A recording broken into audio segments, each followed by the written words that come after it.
G'day, I'm Dan. I have the silver Rav4 with the muddies, the winch bar on the front. I had a lot of build videos and pictures over the last 3 or 4 months. I always get asked, how does the four-wheel drive control system that I made for it work?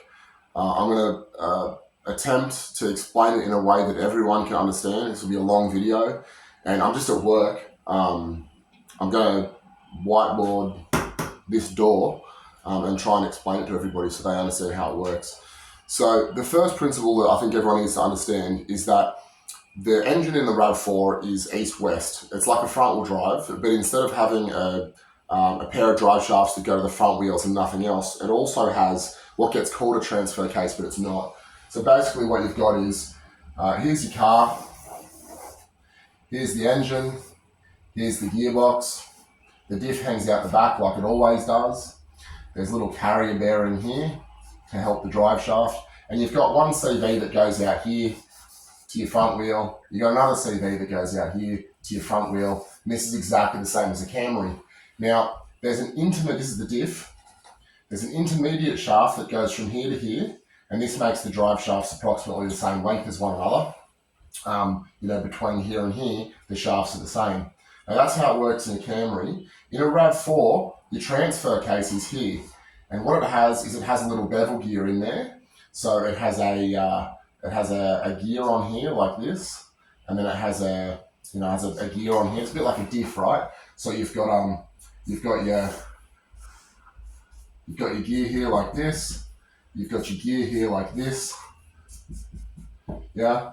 And then, so from your differential to this gear here is a tube. And so there's this big tube, it's got splines on it. It's splined in here like this. Right, here's your pinion here from your main differential in the front. And then the drive shaft, which normally would just go straight from here to here, it actually goes through the middle of this shaft. Right, it goes over to the carrier bearing, which is bolted to the back of the block, and then your CV heads this way. So as your main front diff spins, it's connected through this tube to this other, it's like a diff gear essentially, but there's no diff gears in here. This is like having a locked center diff all the time. And then this goes out to a flange and your tail shaft bolts on there. So that's out the back here, and then there's your tail shaft. You have your rear diff like this, and then you have your CVs out here and out here. So the entire time that the differential here, the front wheel drive differential is spinning, this one, it is also spinning this other gear, this other ring gear. And when the ring gear spins, it powers this pinion gear. And this pinion gear is connected to the tail shaft, so the tail shaft always is powered. I hope I'm not standing directly in front of it, I'll have to check, but the tail shaft is always powered. So what there is, between the back of the tail shaft and the front of the diff, is there's a clutch system. It's got a bunch of discs in there, like a motorcycle clutch if you're familiar with that, and it's powered by electricity. Basically, it works like your aircon clutch does. So if you look down your engine bay and you have a look at the air conditioner pump, with the engine running, you'll see that the belt is always spinning, right? Because it's connected to the engine is running, and the pulley is also always spinning. When you press the air conditioner button, there's a clutch inside the pulley, and that locks the pulley onto the shaft that goes into the air conditioner. So there's always power on the belt, and there's always, the pulley's always spinning. It's not until the clutch inside the pulley locks the pulley to the nose of the air conditioner shaft that the air conditioner shaft spins. Otherwise, they're decoupled. If you ever had an old car that had an economy button for the air conditioner, then you would press the economy button, and what would happen is the electricity, which controls the electromagnet that pulls the clutch on, it would turn on and off. So the aircon would turn on, and then it would turn off. And it would turn on, and then it would turn off. And that would mean the air conditioner was only getting power half of the time. Again, the belt's still spinning the whole time. The pulley's still spinning the whole time because it's being spun by the belt, which is connected to the engine, and the engine is spinning because you're driving the car. But the clutch, the electricity would hit the electromagnet, and that would pull the clutch on, and that would connect that pulley to the aircon, and then it would disconnect it. And then it would connect it, and then it would disconnect it. Generally speaking, every couple of seconds, maybe 5 seconds, it would connect it, and then 5 seconds later, it would disconnect it. So for 5 seconds, it would be on, and for 5 seconds, it would be off, and this is called the duty cycle. because 50% of the time that it's on and 50% of the time that it's off, that's called a 50% duty cycle. Now, the differential has a clutch. It's similar, it's much stronger. It can take the power of the entire engine. It has a lot of clutch plates in there, but it's still an electromagnetic clutch. So an electromagnet can be turned on by setting 12 volts to it. And when you turn that clutch on, it pulls the clutch in, and that connects the tail shaft to the rear diff. Now, again, the tail shaft is always being powered. It's always being powered by the engine, because whenever you're driving forwards, you've got your main diff spinning just like your Filzer Camry, and then there's this tube in here that I've demonstrated here connecting the main ring gear to the transfer case ring gear, and then the transfer case ring gear drives this gear, which drives the tail shaft. So the tail shaft always has power from the engine. It's just that when this clutch gets power, it connects the tail shaft to the diff. Now, in the same way that your old economy aircon system can turn the aircon on, turn the aircon off, turn the aircon on, the factory ECU, the four-wheel drive controller system, it actually turns this four-wheel drive system on and off by providing 12 volts and taking it away, and it does it like 100 times a second. It does it on, off, on, off, on, off, on, off, on, off, so fast that you can't feel the four-wheel drive turn on and off. This is called this is the amount of hertz that it's running at, how many times a second. It's a lot, and it's exactly the same principle as the aircon. If it's on for half of the time and off for half of the time, now we're talking, a hundredth of a second on, a hundredth of a second off. If it runs like that, then you have a 50% lockup.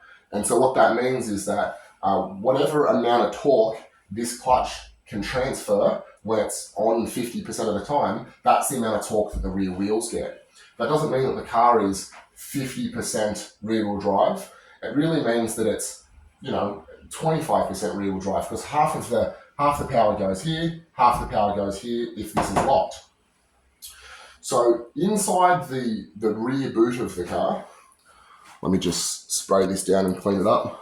Inside the boot of the car, there is a plug.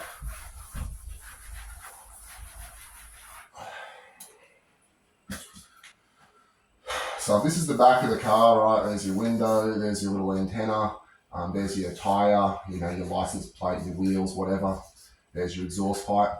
If you open up the boot of the car and you have a look in the trunk, and you have a look in here, you're going to see there's a little plastic hatch on this side which has the jack, and there's one on this side. And if you look in there, there's a wire, right? The wire has a plug on it. There's a few things in there, but you're looking for a little white one with two wires, and one goes down through a rubber grommet in the floor, and it goes to the diff clutch, right? And this one goes to the four-wheel drive ECU.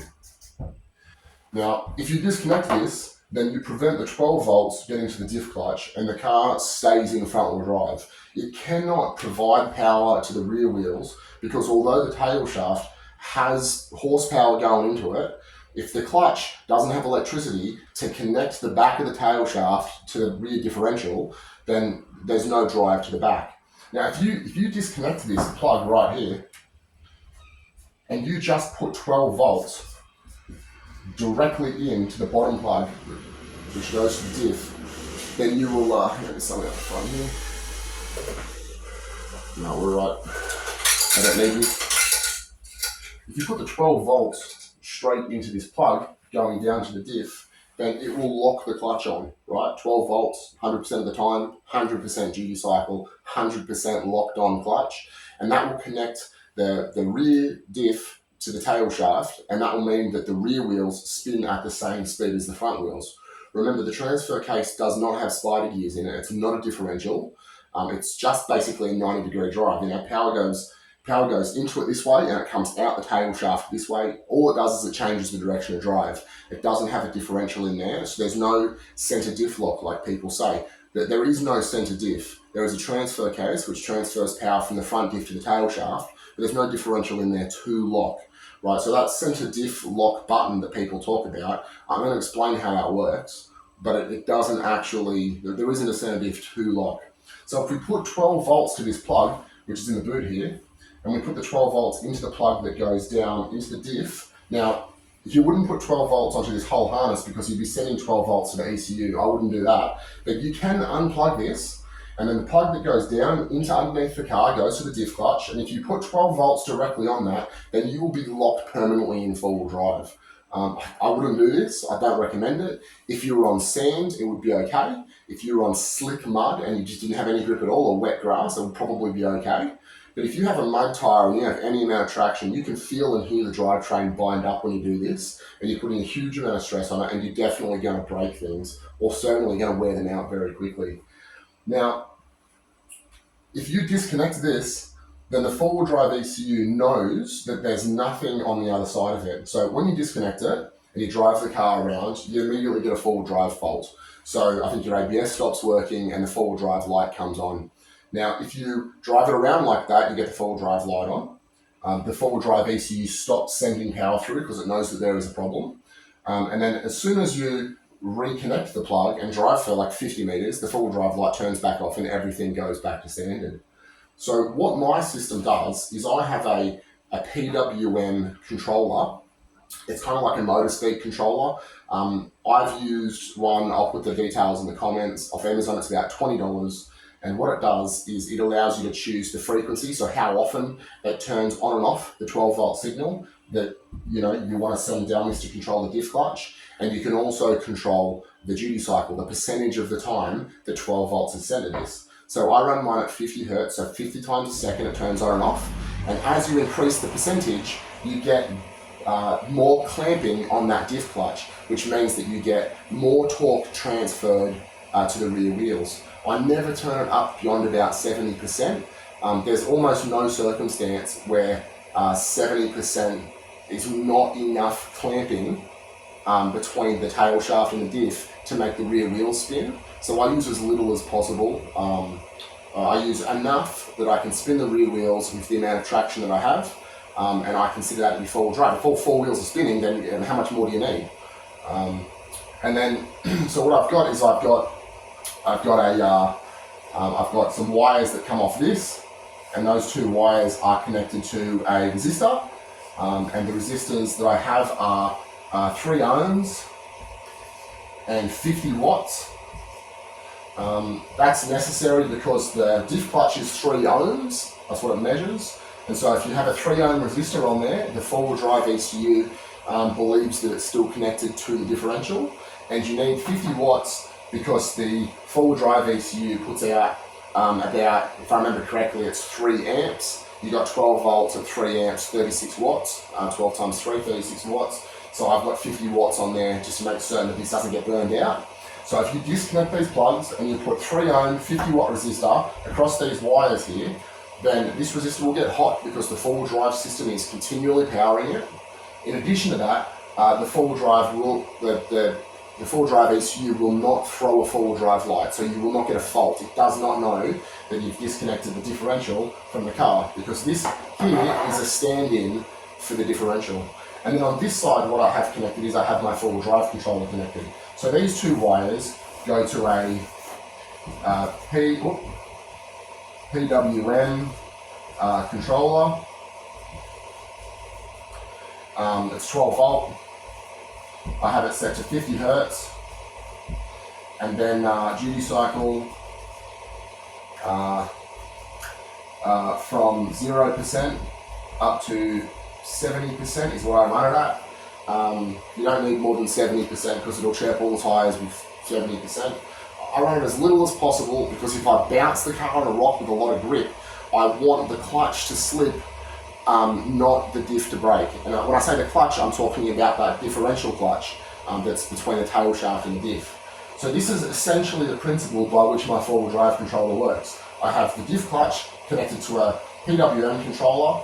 It's a 12 volt PWM controller. I have it set at 50 hertz, and then for more or less four-wheel drive between 0 and 70. If you set it to 0, then the car is front-wheel drive. I drive it down the highway in front-wheel drive. I drive it through most trails in front-wheel drive. It's very rare that I turn it on four-wheel drive at all. I only turn it on four-wheel drive for obstacles. I have mud tyres, I have a decent amount of suspension travel. I air the tyres down, I know what I'm doing. and it's rare that you can't get up things, in two-wheel drive. But when there is an obstacle that requires a four-wheel drive, I put in the minimum amount of duty cycle that I think I need, so that I put the absolute least amount of stress on the differential, the clutches, the tail shaft, the transfer case, the rear CVs, because that's all the weakest parts of the car. Now, my system has a little screen that you might have seen in videos. That screen is this PWM controller, so that's easy, so that allows you to see what settings you've got. I also have a switch that turns the four-wheel drive controller on, and in the other position it puts the car completely back to standard. And in honesty, what I normally do is I drive in front-wheel drive, I use my PWM controller at 0% to lock the car in front-wheel drive, and then when I get to an obstacle, typically if the obstacle's not crazy, I just put it in the stock four-wheel drive mode. But when I know I'm going to lift a wheel, I'm going to hop, or the wheels are going to spin a lot, I know that that's going to cause the car to throw a four-wheel drive light, which forces the car into front-wheel drive. So this PWM controller, in that circumstance, I can use, make certain that the car does not go into front-wheel drive, make certain I can get up the obstacle, and also, if I spin the tyres a lot in the stock four-wheel drive mode, and it puts me in a front-wheel drive, the only way to get it out of front-wheel drive is either use a code reader to delete the codes, or alternatively, you can drive the car without wheel spin for 100 meters or something. And the only way to get the car sometimes from where you are to somewhere you can drive it without wheel spin is to get out of the obstacle you're currently stuck in. And again, you need to be able to have it in four-wheel drive usually to get out of that obstacle, so that's what I use the controller for. Now, my switches that I use, which swap between stock four-wheel drive and the controller, it's a series of relays, and basically what it does is in one position, the relays connect these wires together, and in the other position, it disconnects them, connects these to this, and it connects these to this. That's basically what it does. That's a little bit complex. I don't think that I'm going to be able to explain it in a picture like this in a way that people will understand. That's one of those things I think that if you can figure it out on your own, then it's easy and you'll understand. If you couldn't figure it out on your own, then me telling you is probably only going to confuse you. But the simple thing is, if you put this 350 watt resistor on the four-wheel drive side, no polarity there, they can go on either way, there's no polarity with resistors. And if you put the PWM controller on the diff, and again, I don't know if the polarity matters, but I have it, I have the 12 volt in the factory 12 volt position, the earth on the factory earth position. If you disconnect this, you put this resistor going to the four-wheel drive ECU, and you put this PWM controller going to the diff, then you will have a system that you can control yourself, works perfectly, totally reliable. The only issue is that you can forget that you have it locked in very strong and then drive down the highway for ages and wear everything out and stuff your drivetrain. So, don't do that. I think this would probably explain it good enough. I'm sorry this is such a long video, but if you have any other questions, let me know. I might make another video explaining it, and I'm happy to do a sister video where I actually show the components in the car, but I've done that a few times, so you can go back and find those on this Facebook group.